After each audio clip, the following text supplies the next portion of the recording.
현대 가정의 종교 갈등 현실. 엄마 제발 종교를 강요하지 마. 단 한마디였습니다. 그런데 그 한마디에 식탁이 얼어붙었습니다. 어머니의 손이 떨렸습니다. 대학생이 된 딸은 고개를 숙인 채 아무 말도 하지 않았습니다. 아버지는 숟가락을 내려놓으셨습니다.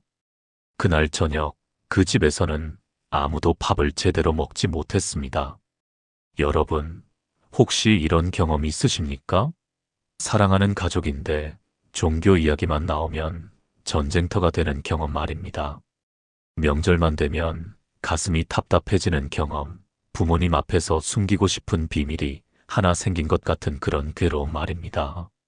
내가 평생 믿어온 이 길인데 왜 우리 아이는 이해를 못할까? 부모님의 마음이 이렇습니다. 자식을 사랑하는 마음이 큽니다. 그래서 더 답답합니다.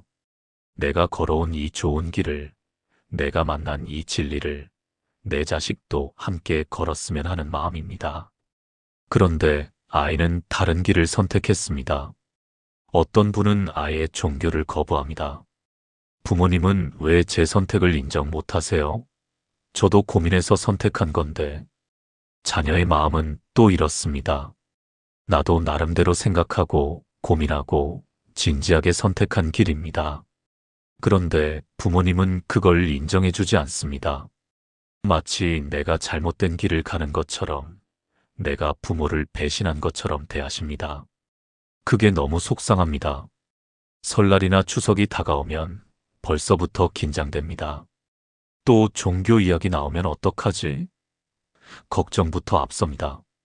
실제로 명절 때마다 이 문제로 다투는 가정이 얼마나 많은지 아십니까? 어떤 집은 아예 대화를 끊었습니다.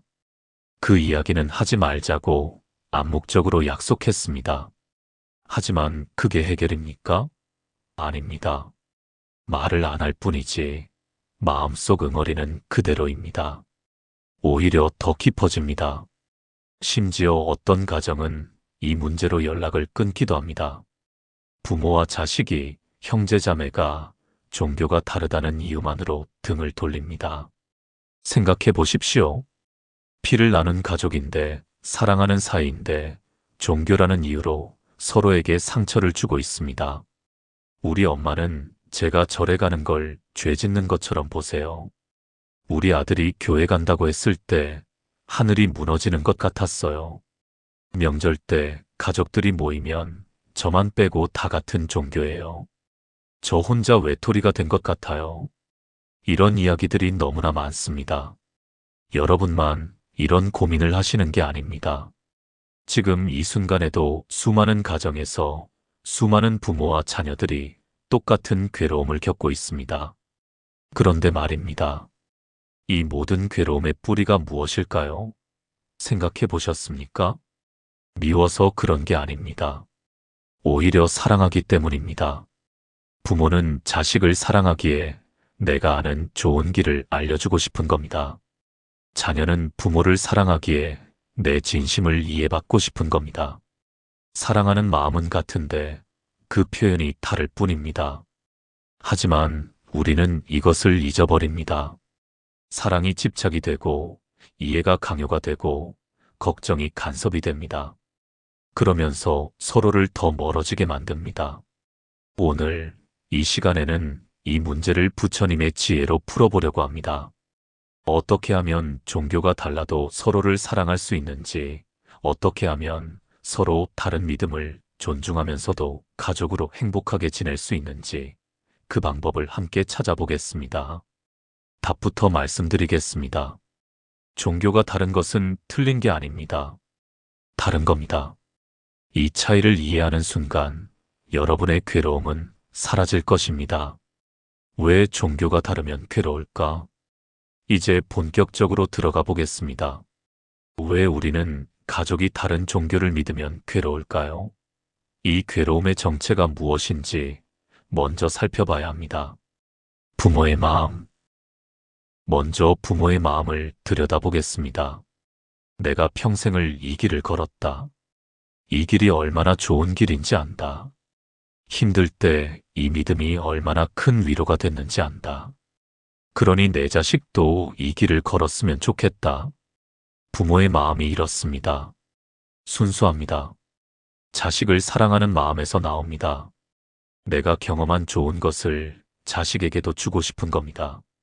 맛있는 음식을 먹으면 자식에게도 먹이고 싶은 것처럼 좋은 길을 발견하면 자식도 그 길을 걸었으면 하는 겁니다. 그런데 자식이 다른 길을 선택합니다. 그러면 부모 마음이 어떻습니까? 걱정이 앞섭니다. 저 길이 맞는 길일까?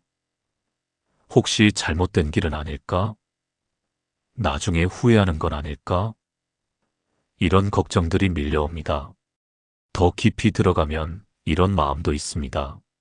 내가 평생 믿어온 이 길을 내 자식이 부정하는 것 같다. 이렇게 느끼는 겁니다.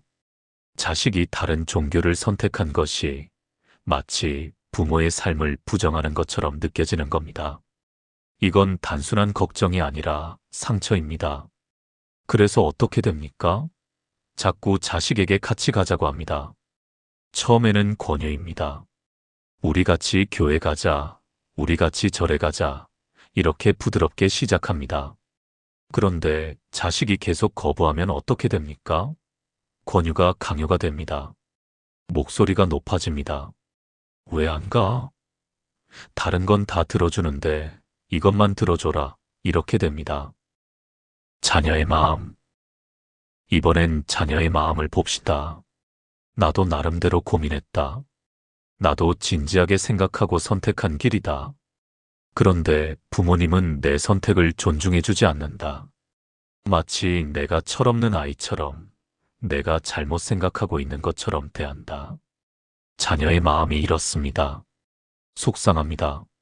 나도 어른입니다. 나도 내 인생의 주인입니다. 그런데 부모님은 여전히 나를 아이 취급합니다. 내 선택을 인정해주지 않습니다. 특히 요즘 젊은이들은 이렇게 생각합니다. 종교는 개인의 선택이다. 신앙은 강요할 수 없다. 이게 현대사회의 상식입니다. 그런데 부모님은 9세대 방식으로 강요합니다. 그러니 반발심이 생깁니다. 부모님이 강요하면 할수록 나는 더 가기 싫어진다.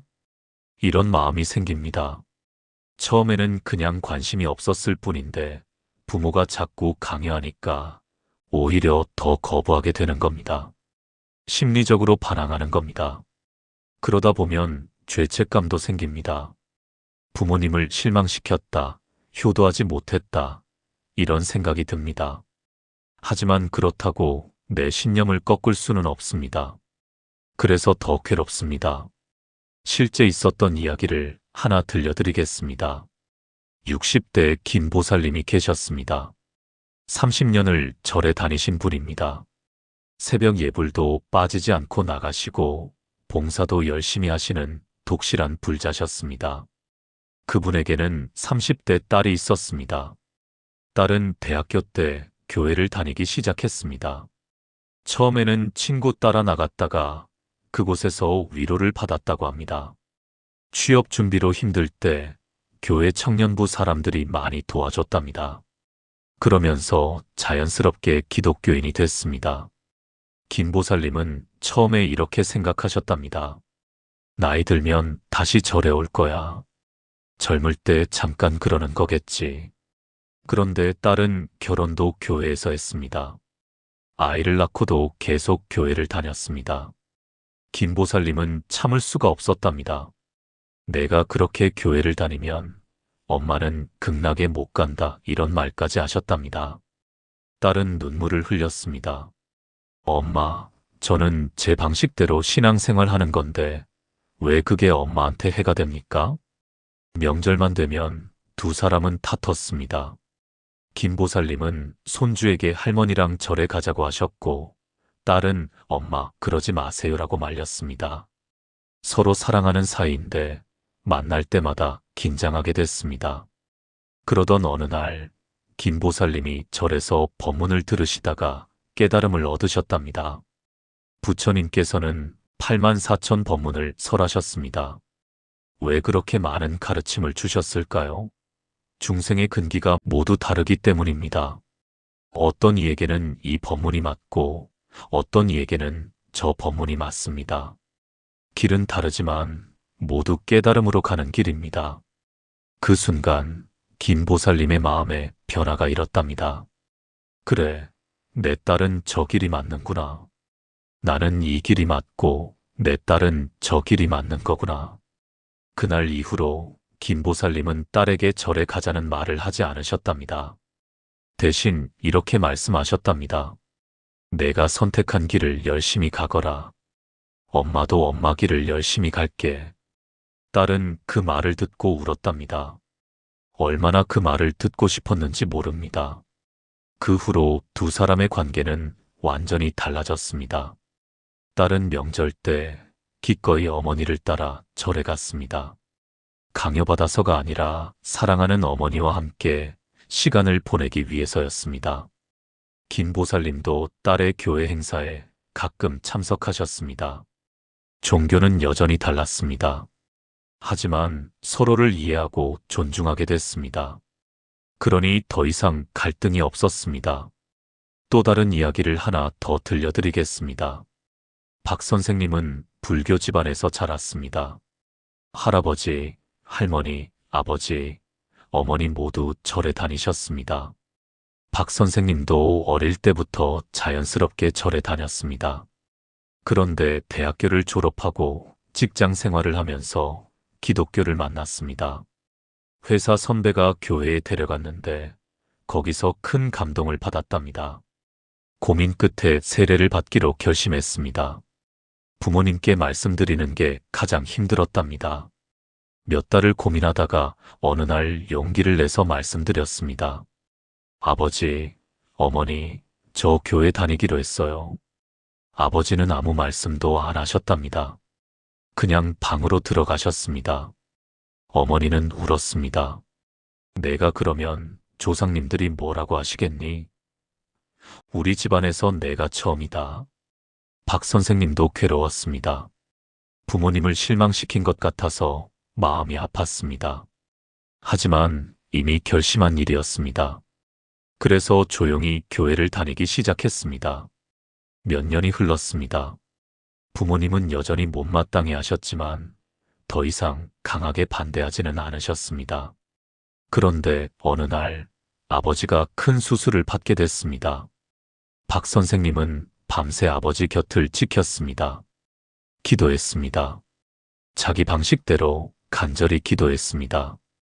다행히 수술은 잘 됐고 아버지는 회복하셨습니다. 병상에서 아버지가 말씀하셨답니다. 내가 밤새 기도하는 모습을 봤다. 내 눈에서 진심이 보였다. 아버지가 잘못 생각했구나.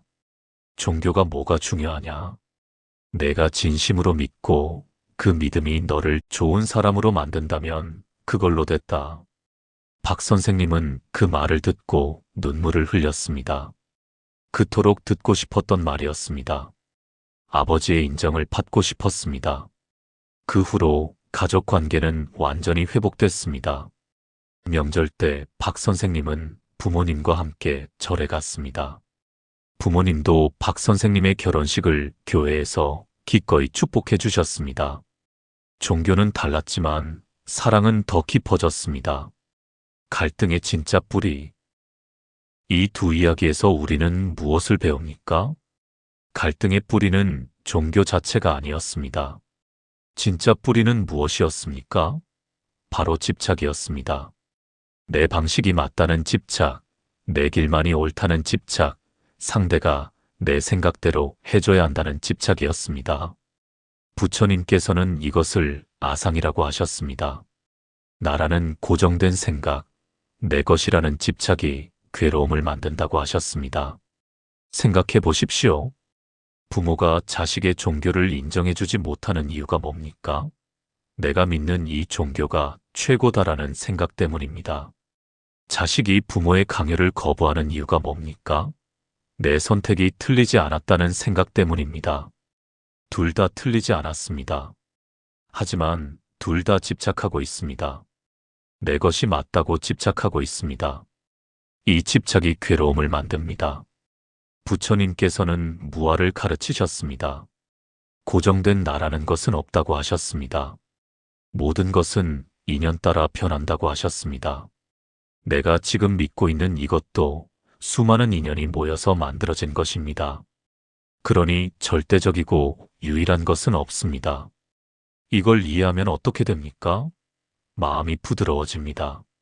내 길도 좋지만 상대의 길도 좋을 수 있구나. 이렇게 생각하게 됩니다. 그러면 갈등이 사라집니다. 또 하나, 부처님께서는 무상을 가르치셨습니다. 모든 것은 변한다고 하셨습니다. 봄이 오면 꽃이 피고 가을이 오면 잎이 집니다. 이게 자연의 이치입니다. 사람 마음도 마찬가지입니다. 변하는 게 당연합니다. 우리가 괴로운 이유는 이 무상을 받아들이지 못하기 때문입니다. 예전에는 같이 절에 다녔는데, 어렸을 때는 따라왔는데, 이렇게 과거에 집착합니다. 과거는 과거입니다. 지금은 지금입니다. 이걸 받아들여야 합니다. 정리하겠습니다. 우리가 가족의 종교가 다를 때 괴로운 이유는 집착 때문입니다. 내 방식에 대한 집착, 내 기대에 대한 집착, 상대가 변하지 않을 거라는 집착입니다. 이 집착을 내려놓는 순간 괴로움은 사라집니다. 틀린 것과 다른 것의 차이. 이제 가장 중요한 부분으로 들어가겠습니다. 틀린 것과 다른 것의 차이입니다. 이 차이를 이해하면 모든 문제가 풀립니다. 틀린 것은 무엇입니까? 정답이 있는데 그것과 다른 겁니다. 예를 들어 1 더하기 1은 2입니다. 만약 누가 1 더하기 1이 3이라고 하면 이건 틀린 겁니다. 명확히 틀렸습니다. 정답은 2인데 3이라고 했으니까요. 그런데 다른 것은 뭡니까? 정답이 여러 개 있을 수 있는 겁니다. 아니면 정답이라는 개념 자체가 없는 겁니다. 예를 들어 어떤 음식이 맛있습니까? 이 질문에 정답이 있습니까? 없습니다. 어떤 사람은 김치찌개가 제일 맛있다고 합니다. 어떤 사람은 파스타가 제일 맛있다고 합니다. 둘 다 틀리지 않았습니다. 그냥 다를 뿐입니다. 종교는 어느 쪽입니까? 종교는 다른 것입니다. 틀린 것이 아닙니다. 이게 가장 중요합니다. 종교를 수학 문제처럼 생각하면 안 됩니다. 내 종교가 정답이고 다른 종교는 오답이다. 이렇게 생각하면 안 됩니다. 종교는 정답과 오답으로 나눌 수 없습니다. 왜 그렇습니까? 종교는 진리를 향한 길이기 때문입니다. 그리고 진리로 가는 길은 하나가 아닙니다. 수없이 많습니다. 산은 하나, 길은 여럿. 여러분, 산을 올라가 본 적 있으십니까? 높은 산을 올라가면 여러 등산로가 있습니다. 어떤 길은 완만합니다. 천천히 쉬엄쉬엄 올라갈 수 있습니다. 어떤 길은 가파릅니다. 빨리 올라갈 수 있지만 힘듭니다. 어떤 길은 경치가 좋습니다. 어떤 길은 조용합니다. 그런데 중요한 건 뭡니까? 어느 길로 가든 정상은 하나입니다. 동쪽에서 올라가든 서쪽에서 올라가든 북쪽에서 올라가든 결국 같은 정상에 도착합니다. 종교가 이와 같습니다. 진리라는 정상은 하나입니다. 하지만 그 정상에 오르는 길은 여럿입니다.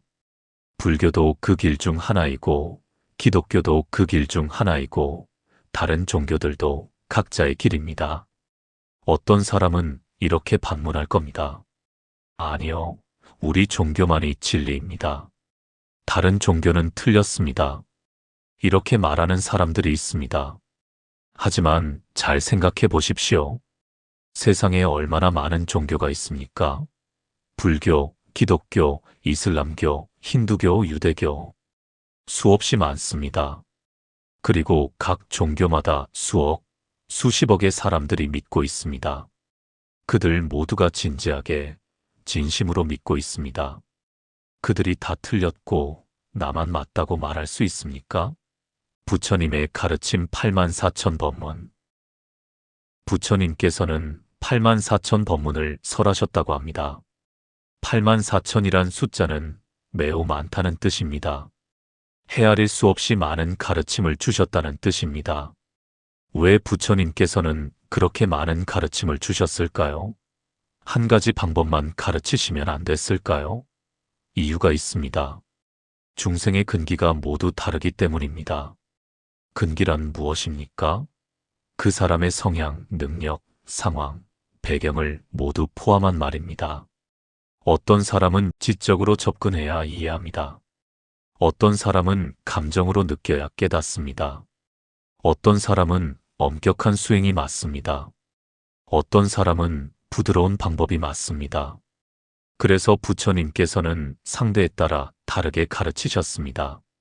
어떤 사람에게는 이렇게 말씀하시고 다른 사람에게는 저렇게 말씀하셨습니다. 왜 그러셨을까요? 사람마다 필요한 게 다르기 때문입니다. 병이 다르면 약도 달라야 합니다. 배가 고픈 사람에게는 밥을 줘야 하고 목이 마른 사람에게는 물을 줘야 합니다. 같은 이치입니다. 이것을 대기설법이라고 합니다. 상대의 근기에 맞춰서 법을 설한다는 뜻입니다. 이게 부처님의 지혜입니다. 그렇다면 우리는 무엇을 배워야 합니까? 한 가지 방법만이 옳다고 고집하면 안 된다는 겁니다. 내게 맞는 방법이 있고 상대에게 맞는 방법이 따로 있습니다. 내게 맞는 방법을 상대에게 강요하면 안 됩니다. 연기법으로 보는 종교의 다양성.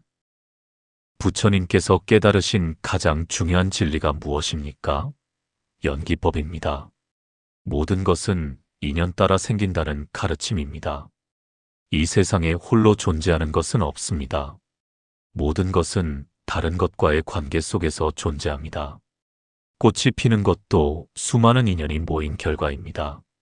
씨앗이 있고 흙이 있고 물이 있고 햇빛이 있고 적절한 온도가 있어야 꽃이 핍니다. 하나라도 빠지면 꽃은 피지 못합니다. 사람도 마찬가지입니다. 내가 지금 이렇게 존재하는 것도 수많은 인연의 결과입니다. 부모님이 만나셨고 나를 낳아주셨고 키워주셨습니다. 선생님들이 가르쳐 주셨고 친구들이 함께 했습니다. 내가 먹은 밥, 내가 입은 옷, 내가 살아온 시대, 모든 것이 인연입니다. 그렇다면 내가 어떤 종교를 믿게 된 것도 인연 아니겠습니까? 생각해 보십시오. 내가 불교를 믿게 된 이유가 뭡니까? 부모님이 절에 다니셔서입니다.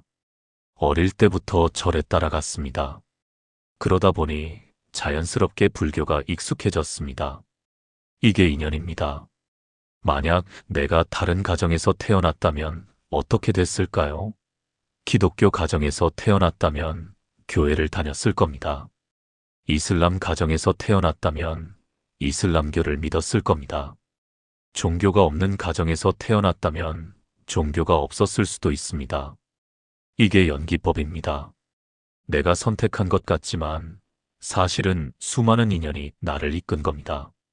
그렇다면 내 종교만이 절대적으로 옳다고 말할 수 있습니까? 없습니다. 내 종교는 내 인연에 맞는 것일 뿐입니다. 마찬가지로 상대의 종교도 그 사람의 인연에 맞는 겁니다.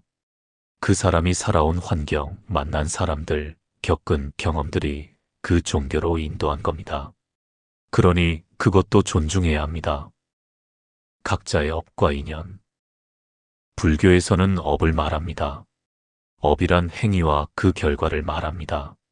내가 한 행동이 쌓여서 내 삶을 만듭니다.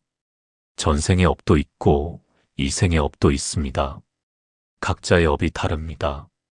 그래서 각자의 삶이 다릅니다. 어떤 사람은 부자로 태어나고 어떤 사람은 가난하게 태어납니다. 어떤 사람은 건강하고 어떤 사람은 병약합니다. 이게 다 업의 결과입니다. 종교도 마찬가지입니다. 각자의 업에 따라 만나는 종교가 다릅니다. 어떤 사람은 불교와 인연이 깊어서 불교를 만납니다. 어떤 사람은 기독교와 인연이 있어서 교회에 갑니다. 이것도 다 업의 결과입니다. 그렇다면 우리가 할 일이 뭡니까? 상대의 업을 존중하는 겁니다.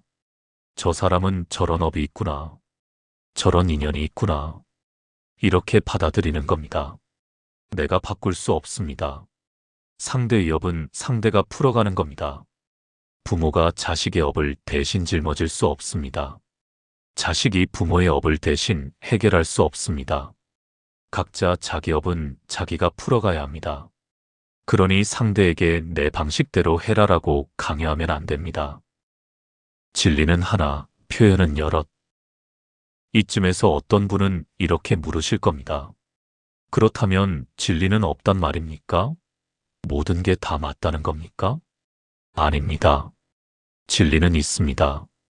하지만 그 진리를 표현하는 방식이 여러 가지라는 겁니다. 예를 들어볼까요? 물을 생각해 봅시다. 물의 본질은 하나입니다. 그런데 물의 형태는 여러 가지입니다. 얼음도 물이고, 물도 물이고, 수증기도 물입니다. 형태는 다르지만 본질은 같습니다. 진리도 이와 같습니다. 진리의 본질은 하나입니다. 하지만 그것을 표현하는 방식, 그것을 깨닫는 방법은 여러 가지입니다. 불교는 불교식으로 표현하고 기독교는 기독교식으로 표현합니다. 표현은 다르지만 가리키는 바는 같을 수 있습니다. 부처님께서는 자비를 강조하셨습니다. 예수님께서는 사랑을 강조하셨습니다. 단어는 다릅니다. 하지만 본질은 같지 않습니까? 자비도 사랑이고 사랑도 자비입니다. 남을 아끼고 배려하고 함께 아파하는 마음입니다. 부처님께서는 집착을 버리라고 하셨습니다. 성경에서는 세상 것을 탐하지 말라고 합니다. 표현은 다릅니다. 하지만 하고자 하는 말은 비슷하지 않습니까? 물질에 매이지 말고 정신적인 가치를 추구하라는 뜻 아닙니까? 이렇게 보면 종교들이 서로 다른 것처럼 보이지만 실제로는 많은 부분에서 같은 방향을 가리키고 있습니다. 다만 언어가 다르고 문화가 다르고 표현 방식이 다를 뿐입니다. 그러니 내 종교가 맞고 너는 틀렸다고 싸울 이유가 없습니다. 우리는 다른 길을 가지만 같은 곳을 향하고 있구나, 이렇게 생각하면 됩니다. 다름을 인정하는 것이 지혜. 부처님께서는 지혜를 강조하셨습니다. 지혜란 무엇입니까? 사물을 있는 그대로 보는 능력입니다. 편견 없이, 왜곡 없이 있는 그대로 보는 겁니다. 지혜로운 사람은 다름을 인정합니다. 저 사람은 나와 다르구나, 이렇게 받아들입니다. 그리고 그 다름을 존중합니다. 다르다고 해서 틀린 건 아니구나, 이렇게 이해합니다. 어리석은 사람은 다름을 인정하지 못합니다. 나와 다르면 틀렸다, 이렇게 생각합니다. 자기 기준이 절대 기준이라고 착각합니다. 이게 무명입니다. 어두움입니다. 여러분이 지혜로운 사람이 되고 싶으십니까? 그렇다면 다름을 인정하십시오. 특히 가족의 다름을 인정하십시오. 자식이 나와 다른 종교를 선택했다면, 아, 저 아이는 저런 길이 맞구나, 이렇게 생각하십시오. 부모님이 다른 종교를 믿으신다면 부모님께는 그 길이 맞으시구나, 이렇게 받아들이십시오. 다름을 인정하는 순간 갈등은 사라집니다. 서로를 있는 그대로 존중하게 됩니다. 그러면 오히려 관계가 더 좋아집니다. 종교는 다르지만 사랑은 더 깊어집니다. 어떻게 서로를 이해할까요? 이제 실천 방법으로 들어가겠습니다. 이론은 알았습니다. 종교가 다른 것은 틀린 게 아니라 다른 거라는 것도 이해했습니다. 그렇다면 구체적으로 어떻게 해야 할까요? 일상에서 어떻게 실천할까요? 첫 번째, 상대를 바꾸려는 마음을 내려놓아야 합니다. 이게 가장 중요합니다. 우리 아들이 절에 나왔으면 좋겠다. 우리 엄마가 교회를 이해해 주셨으면 좋겠다. 이런 마음 여러분도 가지고 계시죠? 이 마음이 문제입니다. 이 마음이 괴로움의 시작입니다. 왜 그럴까요? 상대를 바꾸려는 마음은 집착이기 때문입니다. 상대가 이렇게 변해야 한다는 생각은 상대를 있는 그대로 받아들이지 못한다는 뜻입니다. 상대를 내 마음대로 조종하려는 겁니다. 하지만 생각해 보십시오. 내가 상대를 바꿀 수 있습니까? 없습니다. 사람의 마음은 자기 것입니다. 아무리 가까운 사이라도, 부모 자식 사이라도 상대의 마음을 바꿀 수는 없습니다. 강요하면 어떻게 됩니까? 상대가 겉으로는 따르는 척할 수 있습니다. 하지만 마음속으로는 반발합니다. 오히려 더 멀어집니다. 억지로 끌고 간 절이나 교회에서 무슨 의미가 있겠습니까? 마음이 없는데 말입니다. 그러니 첫 번째로 할 일은 상대를 바꾸려는 마음을 내려놓는 겁니다. 저 사람은 저 사람이다. 나는 나다. 이렇게 선을 긋는 겁니다. 명확하게 구분하는 겁니다. 내 자식이지만 내 소유물이 아니다. 독립된 인격체다. 내 부모님이지만 나와는 다른 사람이다. 다른 생각을 가질 수 있다. 이렇게 생각하는 겁니다. 이게 진정한 사랑입니다. 상대를 있는 그대로 인정하는 겁니다. 두 번째, 상대의 길을 존중해야 합니다. 저 사람이 선택한 길도 의미 있는 길이다. 이렇게 인정하는 겁니다. 내 길만 옳은 게 아니라 상대의 길도 나름의 가치가 있다는 걸 받아들이는 겁니다. 예를 들어볼까요? 아들이 교회를 다닌다고 합시다. 불교를 믿는 어머니로서는 속상할 수 있습니다. 아들이 나쁜 짓을 하는 게 아닙니다. 좋은 일을 하는 겁니다. 이렇게 생각하면 마음이 편해집니다. 다만 내가 원하던 방식과 다를 뿐입니다. 종교는 다르지만 모두 좋은 길입니다. 모두 사람을 더 나은 사람으로 만드는 길입니다. 그러니 존중해야 합니다. 존중한다는 것은 동의한다는 뜻이 아닙니다. 나는 여전히 내 종교가 좋습니다. 내 길이 맞다고 생각합니다. 하지만 상대의 선택도 인정하는 겁니다. 나는 이 길이 좋지만 너는 그 길이 좋구나. 알았다. 이렇게 받아들이는 겁니다. 세 번째, 대화를 해야 합니다. 하지만 올바른 방식으로 대화해야 합니다. 잘못된 대화는 이렇습니다. 내가 그러면 안 돼. 우리 종교가 최고야. 너는 잘못 생각하고 있어. 이런 식으로 말하면 상대는 마음의 문을 닫습니다. 방어적이 됩니다. 대화가 안 됩니다. 올바른 대화는 이렇습니다. 내가 그 종교에서 무엇을 배우니? 어떤 점이 좋니? 얘기 좀 들어볼 수 있을까? 이렇게 궁금한 마음으로 묻는 겁니다. 진심으로 듣는 겁니다. 상대를 이해하려는 마음으로 듣는 겁니다. 부모님께 이렇게 물어보십시오. 엄마, 절에 다니시면서 어떤 게 좋으세요? 어떤 가르침이 마음에 와닿으세요? 자녀에게 이렇게 물어보십시오. 교회에서 무엇을 배우니? 어떤 기도를 하니? 그게 너한테 어떤 의미니? 진심으로 물으십시오. 그리고 진심으로 들으십시오. 비판하지 말고, 판단하지 말고, 그냥 들으십시오. 그러면 신기한 일이 일어납니다. 상대가 마음을 엽니다. 자기 이야기를 하기 시작합니다. 사실은 말이야. 이렇게 시작합니다. 그러면서 서로를 이해하게 됩니다. 아, 우리 아들이 교회에서 이런 걸 배우는구나. 아, 엄마가 절에서 이런 위로를 받으시는구나. 이렇게 이해하게 됩니다. 이해하면 존중하게 됩니다. 존중하면 갈등이 줄어듭니다. 네 번째, 함께하는 시간을 가지십시오. 종교가 다르다고 해서 가족이 아닌 건 아닙니다. 여전히 가족입니다. 여전히 사랑하는 사이입니다.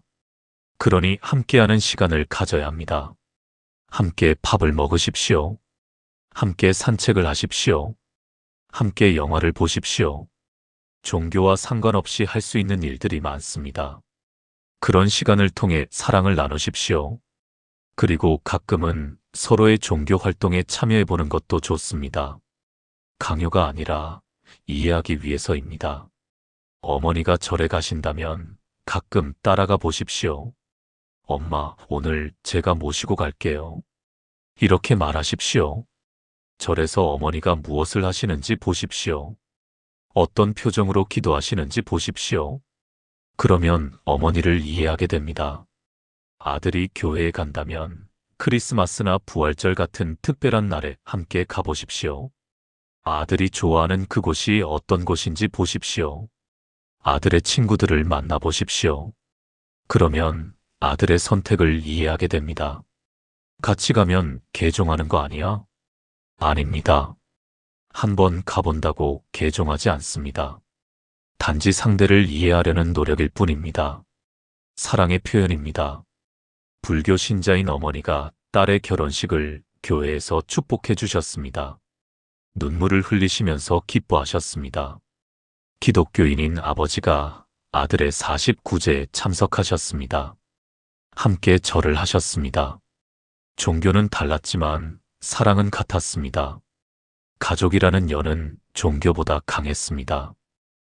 이제 일상에서 실천할 수 있는 구체적인 방법들을 말씀드리겠습니다. 첫째, 종교 이야기를 할 때는 타이밍을 잘 잡으십시오. 서로 기분이 좋을 때, 여유가 있을 때 대화하십시오. 피곤하거나 스트레스 받을 때는 피하십시오. 둘째, 강요하는 말을 쓰지 마십시오. 해야 한다, 하면 안 된다, 이런 말은 듣는 사람을 방어적으로 만듭니다. 대신 하면 좋을 것 같다, 해보는 건 어떨까, 이렇게 부드럽게 말하십시오. 셋째, 상대의 종교를 비난하지 마십시오. 그 종교는 이상해, 그건 잘못됐어, 이런 말은 절대 하지 마십시오.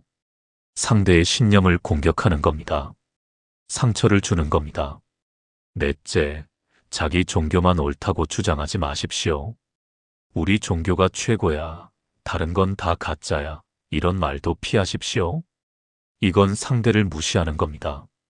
다섯째, 명절이나 가족 모임에서는 종교 논쟁을 피하십시오.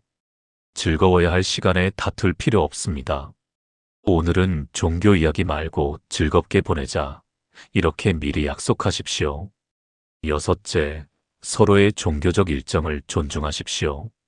절에 갈 시간이면 방해하지 마십시오. 교회 갈 시간이면 이해해 주십시오. 일곱째, 기도해 주십시오. 각자의 방식대로 서로를 위해 기도하십시오.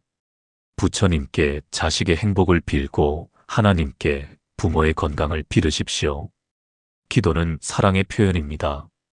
여덟째, 감사를 표현하십시오. 엄마, 저를 이해해 주셔서 감사해요. 아들아, 내가 좋은 사람으로 자라줘서 고마워. 이렇게 감사를 표현하십시오. 감사는 관계를 부드럽게 만듭니다. 아홉째, 작은 것부터 시작하십시오. 갑자기 모든 걸 바꾸려고 하지 마십시오. 오늘은 비난하지 않기만 해도 성공입니다. 내일은 한번 대화해 보십시오. 모레는 함께 밥을 먹어 보십시오. 천천히 하나씩 실천하십시오. 열째, 완벽을 기대하지 마십시오. 때로는 실수할 수 있습니다. 화가 나서 상처 주는 말을 할 수도 있습니다. 그럴 때는 사과하십시오. 미안하다. 내가 잘못했다. 솔직하게 인정하십시오. 그리고 다시 시작하십시오. 마무리. 오늘 우리가 나눈 이야기를 정리하겠습니다. 부모와 자식 간 종교가 다른 것. 이것은 틀린 게 아닙니다. 다른 겁니다. 이 차이를 이해하는 것이 가장 중요합니다. 틀렸다는 것은 정답이 있는데 그걸 벗어났다는 뜻입니다. 하지만 종교에는 하나의 정답이 없습니다. 진리는 하나일지 몰라도 그 진리에 이르는 길은 여럿입니다. 산을 오르는 길이 여럿 있듯이 깨달음에 이르는 길도 여럿입니다. 부처님께서 84,000 법문을 설하신 이유도 여기에 있습니다. 사람마다 맞는 길이 다르기 때문입니다. 우리가 어떤 종교를 믿게 되는 것도 모두 인연입니다. 내가 이 길을 걷는 것도 인연이고 상대가 저 길을 걷는 것도 인연입니다. 그러니 서로의 인연을 존중해야 합니다. 부모님께 말씀드립니다. 자녀가 다른 종교를 선택했다고 해서 실망하지 마십시오. 자녀는 자녀만의 길을 가는 겁니다. 그것도 의미 있는 길입니다. 부모님이 할 일은 그 길을 존중해 주는 것입니다. 내가 믿는 종교를 자식도 믿어줬으면 이런 마음 이해합니다. 하지만 이 마음은 집착입니다. 이 집착을 내려놓으십시오.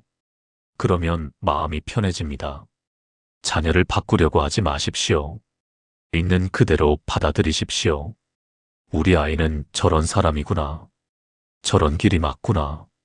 이렇게 인정하십시오. 그것이 진정한 사랑입니다. 자녀들에게 말씀드립니다. 부모님이 종교를 강요하신다고 해서 반발하지 마십시오.